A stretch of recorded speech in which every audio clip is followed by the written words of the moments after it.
नारायणं नमस्कृत्यं नरं चैव नरोत्तमं देवी सरस्वती व्यासं ततो जयमुदीरयेत् नष्टप्रायेषु अभद्रेषु नित्यं भागवतसेव्या भगवती उत्तमश्लोके भक्ति भवति नष्टके कृष्णाय वासुदेवाय देवकी नंदनाय च नन्दगोपकुमाराय गोविंदाय नमो नमः। मूकं करोति वाचालं पङ्गुलङ्घिते गिरिं यत्कृपातमहं वन्दे परमानंदम माधवम श्रीचैतन्येश्वरम श्रीगुरुदीनतारिणम। श्रीमद्भागवत महापुराण 7वां स्कंद अध्याय 4। हिरण्याकश्यप के अत्याचार और प्रहलाद के गुणों का वर्णन।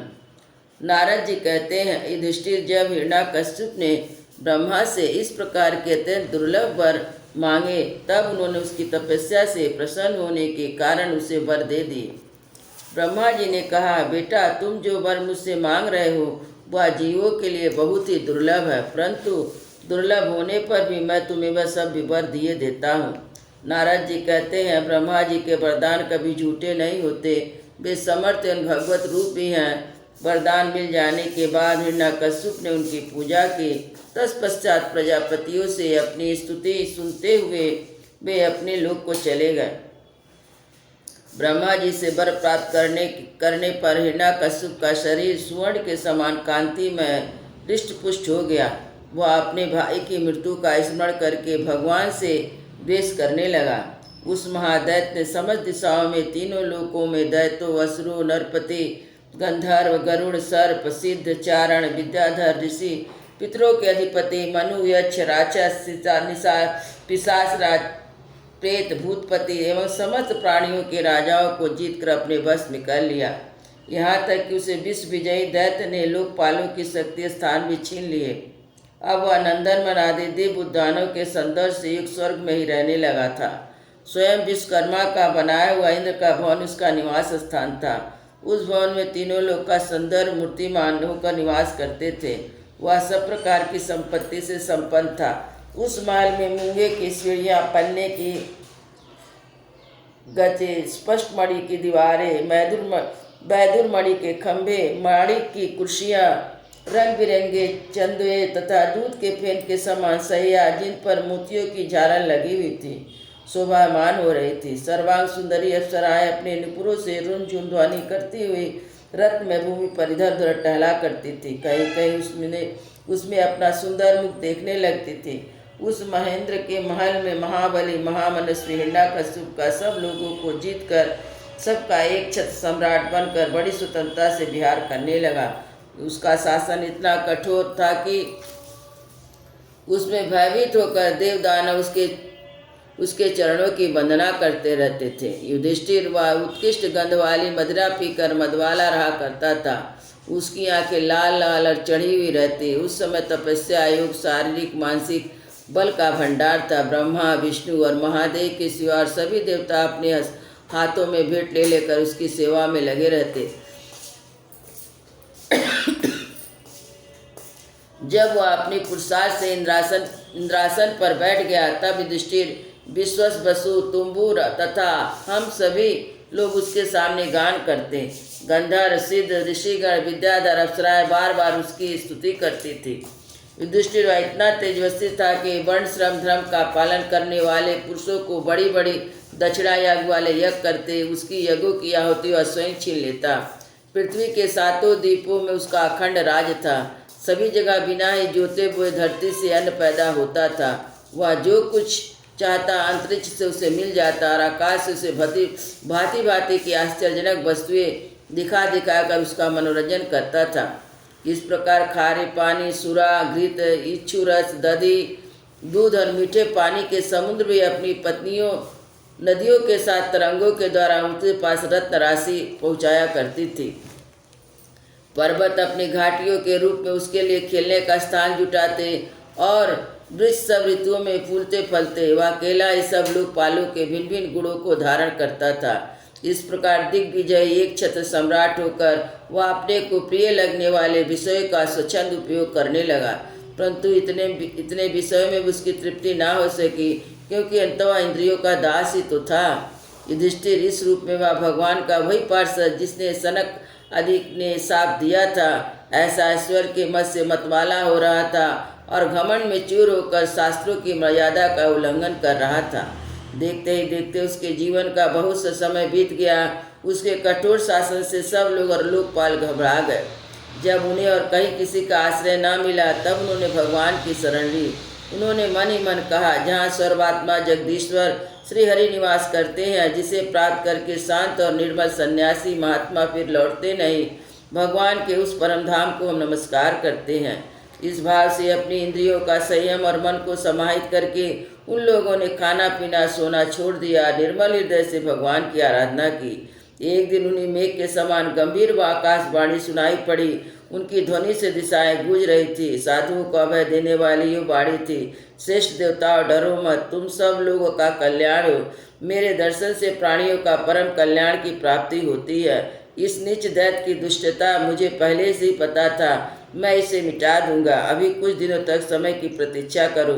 कोई भी प्राणी जब देवता, वेद, गाय, ब्राह्मण, साधु, धर्म मुझसे द्वेष करने लगता है तब शीघ्र उसका विनाश हो जाता है। जब वह अपने वैरहीन, शांत और महात्मा पुत्र प्रहलाद से द्रोह करेगा, उसका अनिष्ट करना चाहेगा, तब वह वर के कारण शक्ति संपन्न होने पर मैं इसे अवश्य मार डालूंगा। नारद जी कहते, सबके हृदय में ज्ञान का संचार करने वाले भगवान ने जब देवताओं को यह आदेश दिया तब वे प्रणाम करके लौट गए। उनका सारा उद्वेग मिट गया। उन्हें ऐसा मालूम हुआ कि हिरण्यकश्यप मर गया है। युधिष्ठिर, दैत्यराज हिरण्यकश्यप के बड़े ही विलक्षण 4 पुत्र थे। उनमें प्रहलाद जो सबसे छोटे परंतु गुणों में सबसे अधिक बड़े थे। वे बड़े संत सेवी थे, ब्राह्मण भक्त, सौम्य स्वभाव, सत्य प्रतीक एवं जितेंद्रिय थे। समस्त प्राणियों के साथ अपने ही समान समता का व्यवहार करते और सबके एकमात्र प्रिय और सच्चे हितैषी थे। बड़े लोगों के चरणों में सेवक की तरह झुक कर रहते थे और गरीबों पर पिता के समान स्नेह रखते थे। बराबरी वालों से भाई के समान प्रेम करते थे और गुरुजनों में भगवत भाव रखते थे। विद्या, धन, सौंदर्य, कुलीनता से संपन्न होने पर भी घमंड उन्हें छू तक नहीं गई थी। बड़े बड़े दुखों में वे तनिक भी ना घबराते। लोक परलोक के विषयों को उन्होंने देखा सुना तो बहुत था, परंतु उन्हें निसार असत्य समझते थे, इसलिए उनके मन में किसी वस्तु की लालसा न थी। इंद्रिय, प्राण, शरीर, मन उनके बस में थे। उनके चित्त में कभी किसी प्रकार की कामना नहीं उठती थी। जन्म से असुर होने पर उन्हें आसुरी संपत्ति का लेस नहीं था, संपत्ति भी लेस भी नहीं था। जैसे भगवान के गुण अनंत, वैसे ही प्रहलाद के श्रेष्ठ गुणों की भी कोई सीमा नहीं थी। महात्मा लोग सदा उनका वर्णन करते, उन्हें अपनाते हैं, तथापि आज भी ज्यों के त्यों बने हुए हैं। युधिष्ठिर, ये तो देवताओं के शत्रु हैं, परंतु फिर भी भक्तों का चरित्र सुनने के लिए जब उन लोगों की सभा होती तब एक दूसरे भक्तों को प्रहलाद के समान कहकर उनका सम्मान करते हैं। फिर आप जैसे अजात शत्रु भगवत भक्त उनका आदर करेंगे, इसमें तो संदेह ही क्या है। उनकी महिमा का वर्णन करने के लिए, अगणित गुणों के लिए कहने सुनने के लिए आवश्यकता नहीं है। केवल एक गुण, भगवान श्री कृष्ण के चरणों में स्वाभाविक जन्मजात प्रेम उनकी महिमा को प्रकट करने के लिए पर्याप्त है। युधिष्ठिर, प्रहलाद बचपन में खेल कूद छोड़कर भगवान के ध्यान में जड़वत तन्मय हो जाया करते थे। भगवान श्री कृष्ण के अनुग्रह रूप ग्रह ने उनके हृदय को इस प्रकार से खींच लिया था कि उन्हें जगत की शुद्ध बुद्धि ना रहती। उन्हें ऐसा जान पड़ता था कि भगवान मुझे अपनी गोद में लेकर आलिंगन कर रहे हैं, इसलिए उन्हें सोते बैठते, खाते पीते, चलते फिरते, बातचीत करते समय इस बात का ध्यान बिल्कुल नहीं रहता था। कभी कभी भगवान मुझे छोड़कर चले गए, इस भावना से उनका हृदय इतना डूब जाता कि वो जोर जोर से रोने लगते। फिर कभी कभी मन ही मन उन्हें अपने सामने पाकर आनंद से ठहाठा लगाकर हंसने लगते। कभी उनके ध्यान के मधुर आनंद का अनुभव करके जोर जोर से गाने लगते। वे कभी उत्सुक होते, कभी बेसुरा चिल्ला पड़ते, कभी कभी लोक लज्जा का त्याग करके प्रेम से छक्कार कर नाचने भी लगते। कभी कभी उनकी लीला के चिंतन में इतने तल्लीन हो जाते कि उन्हें अपनी याद भी ना रहती, उन्हीं का अनुकरण करने लगते।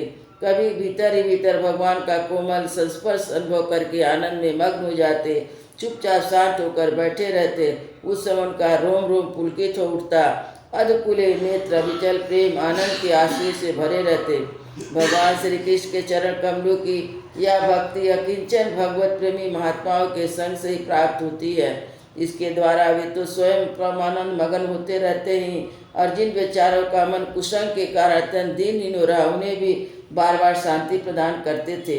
युधिष्ठिर प्रहलाद भगवान के परम प्रेमी भक्त और परम भाग्यवान और उच्च कोटि के महात्मा थे। हिरण्यकश्यप ऐसे साधु पुत्र को भी अपराधी बतलाकर उनका अनिष्ट करने वाले की चेष्टा करने लगा। युधिष्ठिर पूछा, नारद जी, आपका व्रत अखंड है, अब हम आपसे यह जानना चाहते हैं कि हिरण्यकश्यप पिता होकर भी ऐसे शुद्ध हृदय महात्मा पुत्र से द्रोह क्यों किया। पिता तो स्वभाव से अपने पुत्रों से प्रेम करते हैं, यदि पुत्र कोई उल्टा काम करता है तो भी शिक्षा देने के लिए ही डांटते हैं, शत्रु की तरह बैर विरोध तो नहीं करते। फिर प्रहलाद जैसे अनुकूल शुद्ध हृदय गुरुजनों में भागवत भाव करने वाले पुत्रों से भला कोई दोष कैसे ही कर सकता है। नारद जी, आप सब कुछ जानते हैं, हमें यह जानकर बड़ा कौतूहल हो रहा है कि पिता ने उद्देश्य के कारण पुत्र को मार डालना चाहा। आप कृपा करके मेरा यह कुतूहल शांत कीजिए। वृंदावन बिहारी लाल की जय। अयोध्या श्री राम लला की जय।